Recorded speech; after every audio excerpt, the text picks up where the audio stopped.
तारीख 3 जुलाई 1996। दिन बुधवार। शाम को खबर आई कि हिंदी सिनेमा के दिग्गज कलाकार राजकुमार इस दुनिया में नहीं रहे और उनका अंतिम संस्कार भी हो गया है। इस खबर से हर कोई हैरान रह गया। किसी को कानों कान खबर नहीं हुई कि उनकी मौत हो गई। लिहाजा इंडस्ट्री से कोई भी उनके अंतिम संस्कार में शामिल नहीं हो सका। मौत के कुछ दिनों बाद उनके बेटे पुरु राजकुमार मीडिया के सामने आए। उन्होंने बताया कि पिछले 2 साल से राजकुमार बीमार चल रहे थे। उन्हें थ्रोट कैंसर था और वो नहीं चाहते थे कि उनके फैंस को इस बात की जानकारी हो कि वो बीमार हैं। यही वजह थी कि ये बात इंडस्ट्री में भी किसी को पता नहीं थी। इसी तरह राजकुमार ने ताउम्र अपनी शर्तों पर जिंदगी जी। एक्टिंग से ज्यादा वो अपनी डायलॉग डिलीवरी और बड़बोलेपन के लिए जाने जाते थे। एक फिल्म की शूटिंग के दौरान हुए विवाद की वजह से उन्होंने 33 साल तक दिलीप कुमार के साथ काम नहीं किया। मीना कुमारी की खूबसूरती पर ऐसे फिदा थे कि अपना डायलॉग भूल जाते थे। तो चलिए आज जानते हैं राजकुमार के लाइफ से जुड़े अनकहे किस्से। 8 अक्टूबर 1926 को ब्रिटिश इंडिया के बलूचिस्तान में जन्मे राजकुमार का असली नाम कुलभूषण पंडित था। कश्मीरी पंडित परिवार से ताल्लुक रखने वाले राजकुमार 1940 में मुंबई आ गए थे। यहाँ पर उनकी पोस्टिंग सब इंस्पेक्टर के पद पर हुई। वो कभी भी एक्टर नहीं बनना चाहते थे। लंबी हाइट और पर्सनालिटी की वजह से उनके दोस्त कहते थे कि उन्हें फिल्मों में हाथ आजमाना चाहिए, लेकिन इस बात को वो सिरे से नकार देते थे। एक दोस्त की जिद पर उन्होंने अपना फोटोशूट कराया। फिर उस दोस्त ने उनकी फोटो नजम नकवी को दे दी। राजकुमार की फोटो देखते ही डायरेक्टर बहुत खुश हो गए और बोले, ये तो हीरो मटेरियल है, इसको मुझसे मिलने के लिए बुलाओ। मुलाकात के बाद डायरेक्टर नजम ने उन्हें 1952 की फिल्म रंगीली में कास्ट कर लिया। इस तरह से राजकुमार ने फिल्म इंडस्ट्री में कदम रखा। हालांकि पहली फिल्म से राजकुमार को बहुत ज्यादा पॉपुलैरिटी नहीं मिली। इसके बाद उन्होंने 1952 से 1957 तक कई छोटे मोटे रोल किए, लेकिन 1957 की फिल्म मदर इंडिया ने उन्हें असल पहचान दिलाई। फिल्म में उन्होंने नरगिस के पति का रोल निभाया था। पहली बार 1958 की फिल्म पैगाम में राजकुमार ने दिलीप कुमार के साथ स्क्रीन शेयर किया था। फिल्म में राजकुमार ने बड़े भाई और दिलीप कुमार ने छोटे भाई का किरदार निभाया था। एक सीन में राजकुमार को दिलीप कुमार को थप्पड़ मारना था। शूटिंग के दौरान राजकुमार ने उन्हें जोरदार थप्पड़ मार दिया।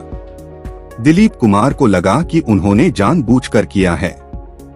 इस बात से दोनों का रिश्ता इतना बिगड़ गया कि उन्होंने 33 साल तक किसी फिल्म में साथ काम नहीं किया। 33 साल बाद दोनों ने फिल्म सौदागर में काम किया। दोनों को फिर से साथ लाने का क्रेडिट सुभाष घई को दिया जाता है। दरअसल सौदागर की स्क्रिप्ट जब सुभाष घई ने दिलीप कुमार को सुनाई तो उन्हें बहुत पसंद आई, लेकिन जब उन्हें पता चला कि फिल्म में राजकुमार भी हैं, तो उन्होंने सुभाष से कहा, शूटिंग के दौरान राजकुमार को संभालने की जिम्मेदारी आपको ही लेनी पड़ेगी। फिर जब सुभाष ने इसकी कहानी राजकुमार को सुनाई तो स्क्रिप्ट उन्हें भी पसंद आई। वहीं जब ये बात उन्हें पता चली कि दिलीप कुमार इस फिल्म का हिस्सा हैं, तो वो बहुत खुश हुए। साथ ही उन्होंने ये भी कहा, जानी, मैं इस इंडस्ट्री में अपने बाद किसी को बेहतर एक्टर मानता हूँ तो वो सिर्फ दिलीप कुमार ही हैं। 1971 की फिल्म लाल पत्थर में राजकुमार ने हेमा मालिनी के साथ काम किया था। डायरेक्टर FC मेहरा ने इस फिल्म में पहले हीरोइन के रोल के लिए वैजयंती माला को कास्ट किया था। शुरुआत से ही राजकुमार चाहते थे कि वैजयंती माला की जगह हेमा मालिनी हीरोइन हो। उनकी जिद की वजह से इस रोल के लिए डायरेक्टर ने हेमा को अप्रोच किया, लेकिन उन्होंने मना कर दिया। फिर राजकुमार ने उन्हें काम करने के लिए राजी किया। शूटिंग के दौरान राजकुमार उन्हें बेनतहा पसंद करने लगे थे। हेमा भी उनके यूनिक अंदाज को पसंद करती।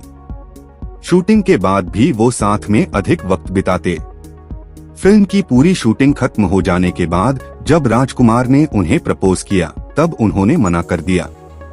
इस बात से राजकुमार को बहुत दुख पहुंचा। फिल्म इंडस्ट्री में मीना कुमारी के बहुत चाहने वाले थे। इस लिस्ट में राजकुमार का नाम भी शामिल है। दोनों ने फिल्म पाकीज़ा में काम किया था। राजकुमार उनकी खूबसूरती के इस कदर दीवाने थे कि शूटिंग के दौरान जब वो मीना कुमारी को देखते तो अपना डायलॉग भी भूल जाया करते थे। एक दो बार फिल्म के डायरेक्टर और मीना कुमारी के पति कमाल अमरोही ने उन्हें मीना कुमारी को निहारते हुए देख लिया था। इस बात से वो बहुत चिढ़ गए थे, जिस वजह से उन्होंने पाकीज़ा के बाद किसी दूसरी फिल्म में राजकुमार को कास्ट नहीं किया। दोनों का प्यार जब मुकम्मल नहीं हुआ तब राजकुमार ने जेनिफर से शादी की थी। शादी के बाद जेनिफर ने अपना नाम गायत्री रख लिया था। शादी से उन्हें दो बेटे पुरु राजकुमार, पाणिनी राजकुमार और एक बेटी वास्तविकता पंडित हैं। राजकुमार फिल्म इंडस्ट्री के एकमात्र ऐसे एक्टर थे जो फिल्म फ्लॉप हो जाने के बाद भी अपनी फीस बढ़ा देते थे।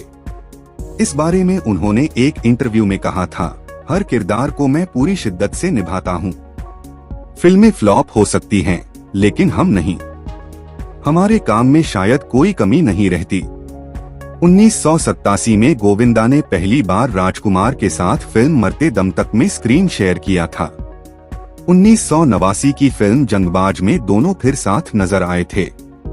जंगबाज की शूटिंग के दौरान एक डांस का सीक्वेंस था। इस सीक्वेंस के शॉट के बाद राजकुमार ने गोविंदा के डांस की तारीफ की। इस बात से गोविंदा गदगद हो गए, लेकिन अगले ही पल उन्होंने ये कह दिया, गोविंदा कभी हीरोइंस को भी डांस करने दिया करो, खुद ही पूरा नाच लेते हो। इस कमेंट के बाद गोविंदा समझ ही नहीं पाए कि राजकुमार उनकी तारीफ कर रहे हैं या खिंचाई। इसी फिल्म का एक और किस्सा है। शूटिंग के दौरान एक दिन राजकुमार ने गोविंदा के शर्ट की तारीफ कर दी। इस बात से गोविंदा बहुत खुश हो गए। इसके बाद वो तुरंत ड्रेसिंग रूम गए और कपड़े बदलकर बाहर आकर पूरे सम्मान के साथ वो शर्ट राजकुमार को भेंट कर दी। एक दिन राजकुमार कपड़े से अपनी नाक साफ कर रहे थे। जब गोविंदा की नजर उन पर पड़ी तो वो हैरान रह गए। दरअसल राजकुमार जिस कपड़े से अपनी नाक साफ कर रहे थे वो कपड़ा उसी शर्ट का था जो गोविंदा ने उन्हें भेंट की थी। ये देखकर गोविंदा को बहुत बुरा लगा।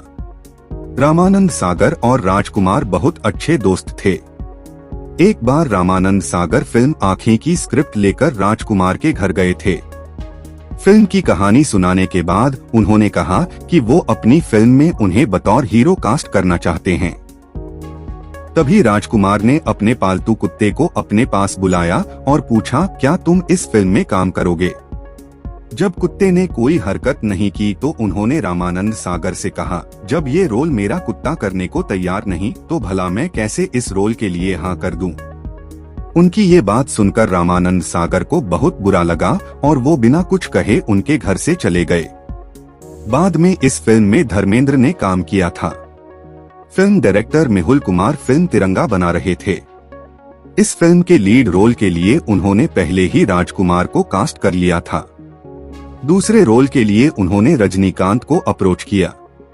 रजनीकांत को फिल्म की कहानी पसंद भी आई, लेकिन जब उन्हें ये पता चला कि फिल्म में उनके साथ राजकुमार होंगे तो उन्होंने काम करने से इनकार कर दिया। बाद में नसीरुद्दीन शाह ने भी यही जवाब देकर काम करने से मना कर दिया। फिर मेहुल कुमार ने इस फिल्म के लिए नाना पाटेकर को अप्रोच किया। उन्हें भी फिल्म की कहानी बहुत पसंद आई, लेकिन जब उन्हें पता चला कि राजकुमार भी इसका हिस्सा हैं, तो वो घबरा गए। उन्होंने मेहुल कुमार से कहा, अगर शूटिंग के दौरान राजकुमार दखलंदाजी करेंगे तो मैं फिल्म बीच में ही छोड़कर चला जाऊंगा। जब नाना पाटेकर की इस शर्त के बारे में मेहुल कुमार ने राजकुमार को बताया तो उन्होंने कहा, मैं तुम्हारी फिल्म में क्यों दखलंदाजी करूंगा, लेकिन ये नाना बहुत खराब आदमी है, सेट पर गाली गलौज करता है। खैर तुम्हारी फिल्म है, जो सही लगे वो करो। फिल्म काजल की शूटिंग के पहले दिन राजकुमार धर्मेंद्र को देखकर कहा, जानी फिल्म की शूटिंग के लिए हीरो चाहिए था, कोई पहलवान नहीं। ये सुनकर धर्मेंद्र बहुत गुस्सा हुए, लेकिन उन्होंने बहुत अदब के साथ कहा कि वो उनका मजाक ना बनाएं। फिर भी राजकुमार नहीं माने तो धर्मेंद्र ने उनकी कॉलर पकड़ ली। ये देखकर सेट पर मौजूद सभी लोग हैरान रह गए। बाद में ये फिल्म राजकुमार के बिना ही पूरी हुई। राजकुमार ऐसे कलाकार थे जिन्हें लोग उनकी एक्टिंग से ज्यादा उनकी डायलॉग डिलीवरी के लिए पसंद करते थे, लेकिन आखिरी समय उनकी यही आवाज उनसे दूर हो गई थी। दरअसल उन्हें गले का कैंसर हो गया था, जिस वजह से उनकी आवाज पूरी तरह से चली गई थी। उनके बहुत पास जाकर ही कोई सुन पाता था कि वो क्या कह रहे हैं। 1996 में उनकी आखिरी फिल्म गॉड एंड सन आई थी, जिसके बाद उन्हें शायद ही किसी ने देखा हो। राजकुमार ने 69 साल की उम्र में दुनिया को अलविदा कह दिया था।